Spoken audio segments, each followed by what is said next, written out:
সাম্প্রতিক সময়ে যুক্তরাষ্ট্রে হঠাৎ কোনো নির্দিষ্ট কারণ ছাড়াই H-1B, H-4 এবং F-1 ভিসা বাতিল হওয়ার ঘটনা বেড়ে গেছে।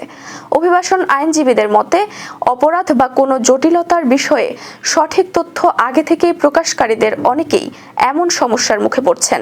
অভিবাসন আইনজীবীরা বলছেন, ভিসা বাতিলের সঙ্গে জনসুরক্ষা বা নতুন কোনো অপরাধমূলক তথ্যের সম্পর্ক নেই। অনেক ভিসাধারী ইতোমধ্যেই ভিসা স্ট্যাম্পিং পেয়ে গেছেন, কিন্তু তারপরও ভিসা বাতিল হয়েছে।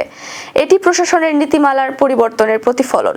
তারা আরও বলেন, যুক্তরাষ্ট্রে থাকা অবস্থায় ভিসা বাতিলের কোনো প্রভাব নেই, তবে দেশ ছাড়ার পর তারা একই ভিসা দিয়ে ফিরে আসতে পারবেন না। নতুন ভিসা, ইন্টারভিউ ও সমস্ত ডকুমেন্টেশন পুনরায় জমা দিতে হবে। তবে শঙ্কার বিষয় হলো, দেশে ফেরার পর অনেকেই ভিসা বাতিলের বার্তা পাচ্ছেন। এমতাবস্থায় H-1B ভিসাধারীদের বৈধ ভিসা থাকলে কিংবা অপরাধমূলক রেকর্ড না থাকলেও এই সময়ে বিদেশে যাত্রা এড়িয়ে যাওয়ার পরামর্শ দিয়েছেন আইনজীবীরা।